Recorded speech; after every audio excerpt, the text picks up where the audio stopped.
Welcome to the Crazy Cool Family Podcast with Don and Suzanne Manning. Parents, what if we could give you the power to transform your family into something absolutely amazing? A family where everyone is healthy, gets along, loves Jesus, and has great purpose in life. Hey, let us flip your thinking to unlock the power God has given you to create your own Crazy Cool family.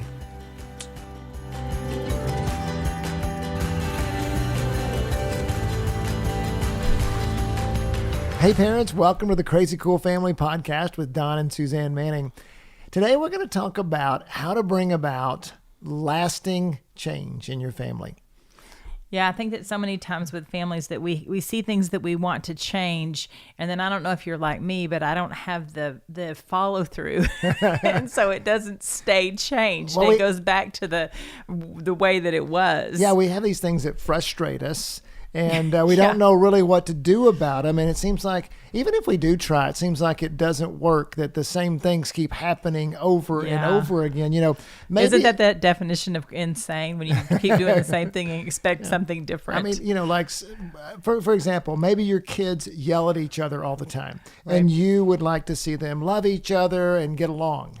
But it seems like even though you yell at them back to not yell at each other, they keep yelling at each other and it keeps happening. Or, you know, maybe your kids don't clean their rooms. Yeah, and you nag them, or you do it yourself. You know, you do it for them, and it's the room's still not being cleaned up by them. And yet it's this perpetual stress. Yes, and you desperately want it to change in your family, but what you're doing is not bringing about the change. Maybe your kids are on their phone all the time and you want them to stop being on their phone. Stop being on your phone. Stop. You're on your phone all the time. And you just feel like you're just saying it over and over and over. What is it about that sentence, stop being on your phone, that doesn't make them stop being on their phones? Exactly. I mean, come on. Yeah. And sometimes we have things with individual kids. You know, maybe your 3-year-old's throwing a fit and you just don't see it ever stopping.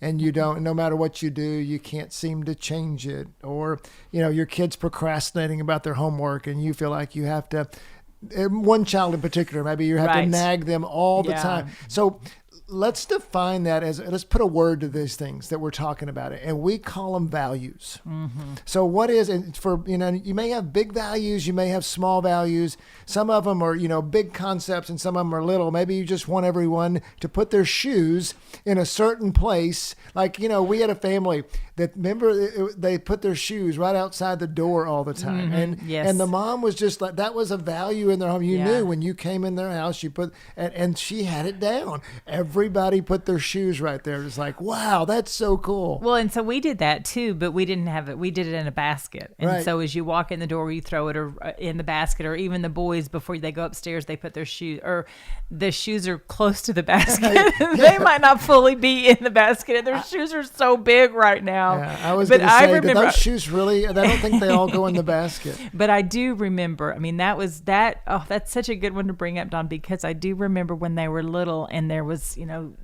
5 or 6 of them, and so that's 10 shoes that we had to find, you know, 5 or 6 pairs of shoes every time we left the house. And I can't tell you how many times that we stopped somewhere and bought a kid a pair of shoes because they didn't have them with them.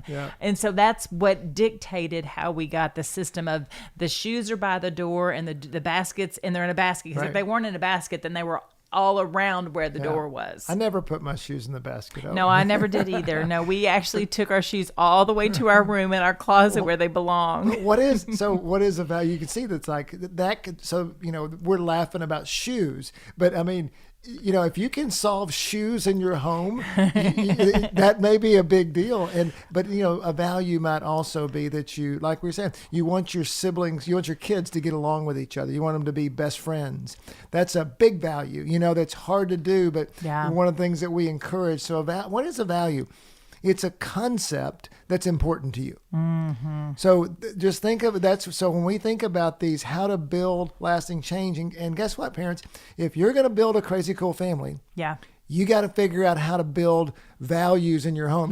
Well, and let me back up. You're building values in your home all the time. Yes, no matter what. Yes, because here's the deal, parents. You're the leaders. What you're doing, they're following. How you lead, how you instruct, how you direct them is the values that you're creating. Yeah. Even if you don't know about it, even if you're not intentional. So why not be intentional? Well, and you may not even realize it, but you have lots and lots of influence in your home towards these values.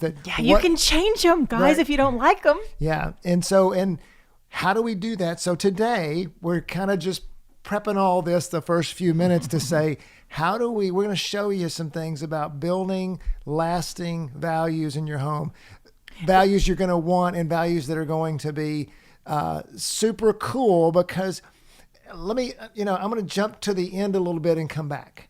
Because why do you want to build these values? If we're going to, because it's hard. Building values is hard, but it's worth it, and we want to tell you why it's worth it first, because then maybe we can help you with the hard stuff. We want to motivate you to say, yes, I want to do that. Yes, exactly. It's worth it because, I never understood the scripture in Matthew 11, 28-30, where Jesus says, "Come to me, all you who are weary and burdened." And if you're a parent, that probably describes you. Come to me at least 23 hours a day. Exactly.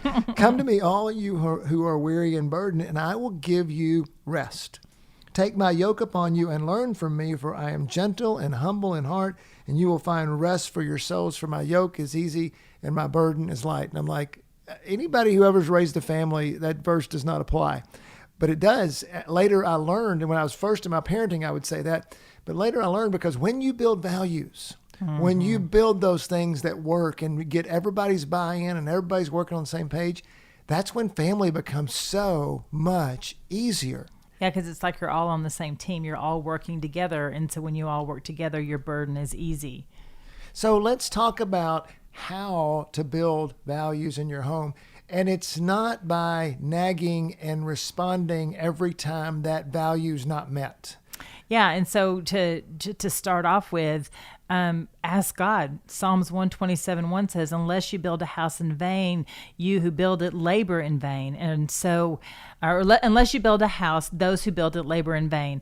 And so, start off by asking God, okay, God, what values do you have for our family? What values do you see are important? Because the values that the Mannings have are different than the values that you're going to have for your family, because you've got different kids and you've got different strengths and different possibilities, even the energy levels and the great things about each of your kids. And so ask God to start off with, okay, God, what values do we need to have? Yeah, and values evolve over time. But we're going to, and because what you do when they're 3 is maybe different than what you do when they're 12. And you learn, so you learn, but let's focus today on how to build a value, just one. So, it's not too overwhelming what you're doing. I mean, and Suzanne's right, your values don't have to be like everyone else's, but let's just think about, okay, what would you do to build one value? And let's say that value is that, let's think of one, let's think of one like, let's say that. So I have one, brushing your teeth.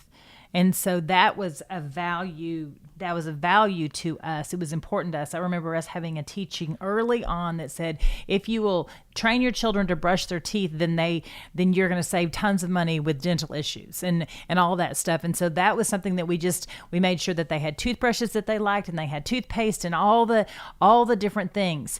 Until, here's the deal, kid number 7 came along and I didn't follow up on it. And it became a less of a value for him. And sure enough, he had to have a root canal when he was 8, 9. I mean, and so that was one of those things that was a daily value. Brush your teeth, make sure you brush your teeth. It's important to brush your teeth. And we would sell them on it. That's one of the things you need to do as a parent when it comes to a value is, this is why you brush your teeth, because you don't want to have a lot of dental work. You don't want to. And you know what's crazy now is McCade brushes his. I don't ever tell McCade to brush his teeth. He's the 7th kid, by the way. Yeah, he is the 7th kid. The one with the root canal. Yeah, exactly. Because he remembers that, and it was painful to him. And I mean, and as the parent, I take responsibility, parent guilt, all that stuff, because I didn't nag him when he was little. But that's a value, is taking care of our body, taking care of what God has given us, taking care of. And so that's what we would that's what we told the girls. You got to take care of your teeth. You're only going to get 2 sets, and you've already lost the first set. That's right. So you don't want a third set. set because the third set's fake. Well, and so starting out with is just deciding what the value is. And really, so often when you talk about it with your spouse, it really helps you to solidify what that value is and define it. Okay, so we're going to have them brush their teeth. How often?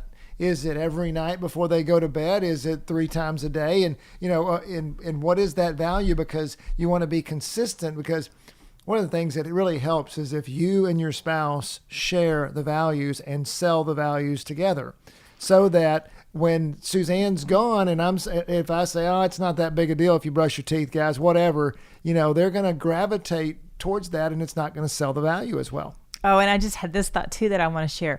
If you come down too hard on them, though, in the values, if you don't sell them on the value, if they don't buy into it, then they will rebel. And Molly told us, I don't know how old she was when she told us, but she goes, did you know that when I was a little kid, I would just run my toothbrush under the water? I would never brush my teeth just so you would think that I brushed my teeth. Yep.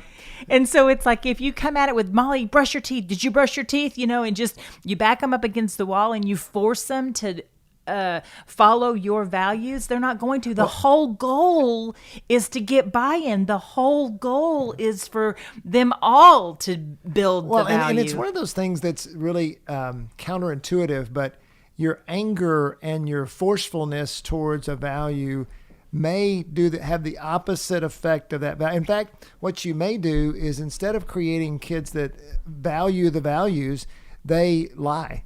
And they are deceptive in order. They rebel through the value, the very value. They will do the value on the outside, which is what Molly did in this case. But she did. Now Molly brushes her teeth today, I think, diligently. Yeah. She's one of those 3 times a day people, and flosses. Yes, and so at some point she converted, but then. She bought into our value. At some point, she bought into our value and realized that it was a good idea to brush her teeth. Well, and again, we're talking about something here as a value, and it's great to talk about brushing our teeth because it's easy, it's non-threatening. Everybody should know that they should brush their teeth or whatever. But still, there's certain things in here that are consistent in that you sell the value throughout the day.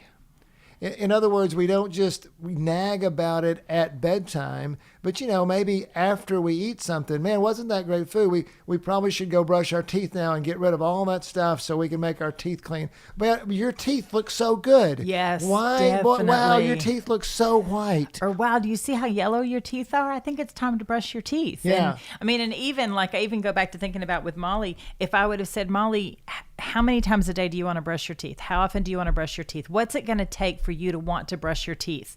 And if I would have pursued her with the questions for her to have buy-in to the value, then I don't think she would have just run her toothpaste run her brush under the water and then moved on. I think that she would have bought into the value as well. And so there is a partnership there with obviously your spouse, which is what Don said, but with your kids as well. You're going to sell the value to them. And I always tell parents, and I had to learn this myself, and I learned this a lot early in parenting. I have a story that I want to tell that solidifies it, but here's the statement.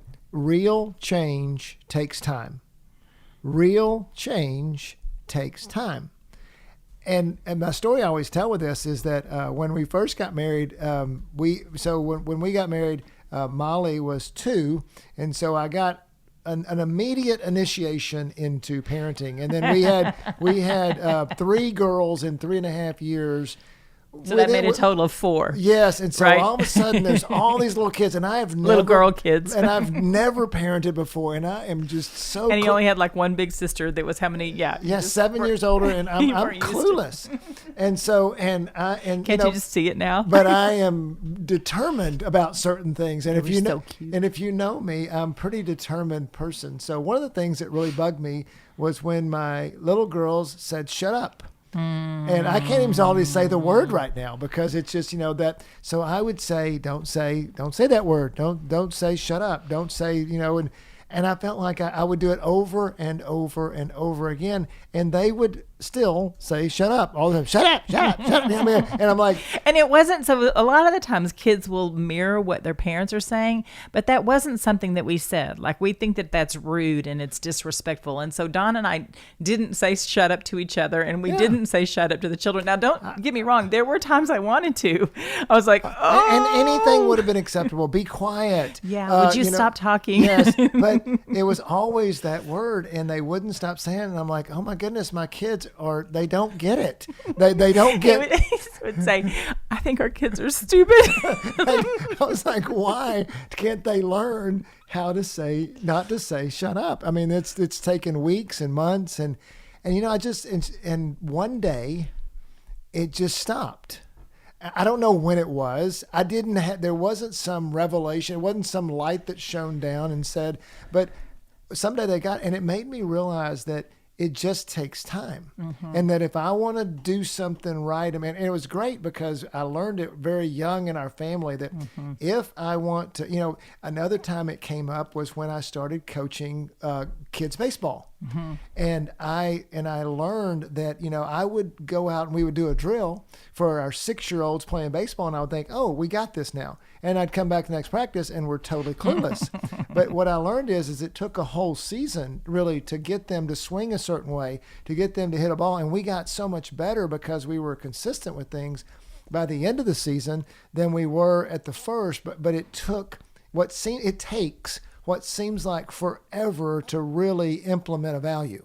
Yeah, and so along with that, I just thought of this. I wanted to share with you that sometimes values need consequences to solidify it.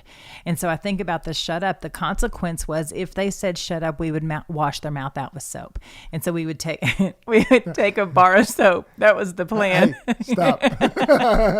And we would just wipe it on their tongue just a little bit, because we would just say, oh, that's a dirty word. We don't want that word. That's a rude word. We want to wash that out of our mouths. We wash away dirty stuff. And so that's the consequences. And it goes back to McCaden is not brushing his teeth, and the consequence was a root canal. And so sometimes it's a minor little thing, and sometimes it's a big thing. But sometimes to enforce our values, we need consequences. I mean, to follow them up.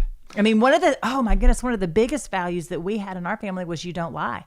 Right. That was a huge value. That was a spanking offense. That was a big deal in our family, because we valued honesty above so many things. And so we jumped through every hoop that we could.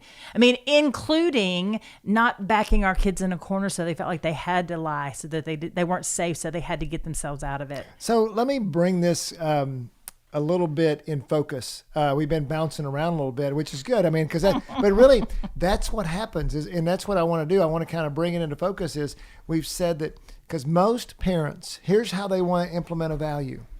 They want to implement a value that when the kid does something wrong, I'm going to get onto them. We're going to punish, and there's a consequence to it. And it, like Suzanne said, consequences are good, but that's the only time they really try to implement the value. And so, I mean, think about it. If a kid's trying to hit a baseball and every time they swing, you tell them what they did wrong. Mm-hmm. And that's all you do is you tell them what they did wrong, swing harder or whatever. I mean, one, you're going to damage the kid's self-esteem, but they really don't learn. But what we've done, the way we would teach you to do a value in your home is to look for opportunities around. There's all decide it's important. Yeah, so that's what I was going to say is that so many times we blindside our kids with this value that we've never articulated to them. We've never told them this is valuable. So let's talk to them about how do we decide what values are in your family? If you will decide and define what it is you want and you get your kids buy-in on that, if you make a plan of your values, whether that's a family night and you make a list and you put the list on the refrigerator, now the kids know the rules to the game. Oh, this is what's important. This is what we're playing. Oh, I can do this. I mean, because remember, parents, your kids want your approval. They are wired to want to please you. And so when the game is clear and they understand it, then they're going to play it. And then that, to finish with that focus I was bringing in, is you weave it into the fabric of your family. Mm-hmm. You have defined it. And part of that weaving is the consequences of it, but also talk about it along the way. so that and look for opportunities to weave it into you. Just that's why you can't do 100 values. You got to have a few of them that you're focused on at the time, and some of them take longer than others. In fact, one of the things I would say is the deeper the value, the longer it takes to implement. So let's, for example, if I want to not have my kids say shut up when they're little, or if I want to teach a kid how to swing a baseball bat, when they're 6 years old, that may just take a few weeks. But, certain values we've done, like we set the value of we want our kids to be best friends, and we want them to value their siblings. Well, guess what? That took years. Yeah. And we decided that was a key value in our home, and we fought for it. We fought through, and with 7 kids, that's one of the reasons it took longer. But I mean, there were certain relationships that were easier than others. But, and to Suzanne's point, if you wanted to cross me as a dad, and if you want the wrath of dad to come down, say something mean to your brother or sister, because it was a value that everyone knew was in our home. But it was very difficult to implement because it's a deep value. Right. Now, fast forward 20 years later, 25 years later, as we have consistently our kids love each other at a very high level because we have achieved that value in our home, but it took a lot of work. Yeah. Yeah. And it's worth it. I mean, we can't say that enough. It's worth it to know your values, enforce your values, live your values, so that family does become easier, so that you do enjoy family, so that you do know where you're going, you do know what you're doing, you do know what you believe in, because Proverbs 29:18 says, where there is no vision, the people are unrestrained. Where there is no vision, the people perish, is what another verse says. And so what we're talking about here is that what your values do is they give a vision for your family, and a vision for your family, it gets those guardrails, and it gets you lined up, and it gets you all going in the same direction, working together. Yeah, and it really does make family so much easier. It's so much worth it, because when your kids adopt your values, then you don't have to parent them so much. Right. You don't have, and you can have more conversations with them because you're not getting on to them all the time. And so values are worth it. It's kind of like, it's any kind of discipline thing that you do. If you do it right on the front end, you're going to get success on the back end, and you're not going to have the issues on the back end. This is what we're talking about. We're talking about building values, and it truly does build lasting change in your family. Right. It's things that it's where, and Suzanne's right, like with the teeth brushing deal, you got to stay with it. You can't just have the value and then. We tried not to stay with it. It didn't work. Right, so you're going to have to stay with it. But it's easier to maintain once you have established the value in your home. If you're, and so you think, well, I've got to keep doing it. That's true, but it's a maintenance thing versus, when you're trying to build it, it's different. Right. Yeah. Yeah. So we hope this has helped you. Let's kind of land this plane here a little bit on the podcast. Creating values is the way. What is a value? It's something that is important. It's a concept that's important to you. And we've talked about a lot of different values, everything from putting your shoes in the right place to, building relationships among your kids. I mean, those are two, you got small ones and you got large ones. You got brushing your teeth and lying. I mean, you've got, Yeah. So, I mean, a value can be just about anything. One of the things Suzanne said I want to remind you of as we close is that, we're going to share values. Your family will have similar values to ours, hopefully. And what's one of the things at Crazy Cool Family we try to do is we try to influence the values you're creating in your home. Mm-hmm. But also, every family is unique. And so your shoe system is going to be different than somebody else's shoe system. And try not to get into the comparison game of, this family does it all. This family has valedictorians or whatever it is. And my family makes B's. Okay, well, that you got to decide your value for yourself. I think you'll be surprised when you take time with your spouse and maybe with your kids, depending on how old they are. If they're 1, 2, and 3, then I wouldn't bother including them on your value conversation. But I think you'll be surprised at how they'll surface. I mean, especially when you invite God in, I think that you'll be very pleased with the list that you come up with for your family.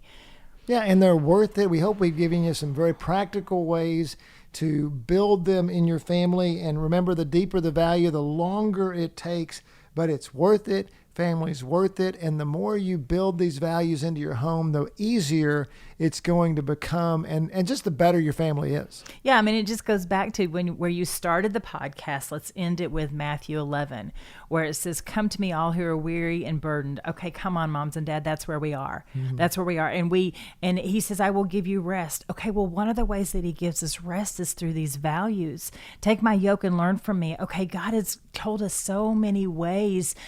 Through values, through his commandments, through love one another. I mean, he's told us his ways. That's what he says. He says, "I am gentle and humble in heart, and you will find rest for your souls. For my yoke is easy and my burden is light," because Jesus is the value king. Yeah. And so that's what we're going for, parents. That's what we want for you. We want your yoke to be easy. We want your burden to be light. We want you to enjoy your family. We want it to be the best family, the best crazy cool family that it can be. And it's one of the ways is to start with values. Yeah, absolutely. So decide what your values are going to be. Just today, just as a practical tip, decide on a value that you're going to work on. Talk about it with your spouse, and then just go implement it. Talk about it with your kids. Maybe ask them, what do you want our values to be? Have some fun with it, and watch as you implement the values, as you work towards implementing those values, to see the difference in your home. Thanks for being with us, parents. Go be crazy. crazycoolfamily.com.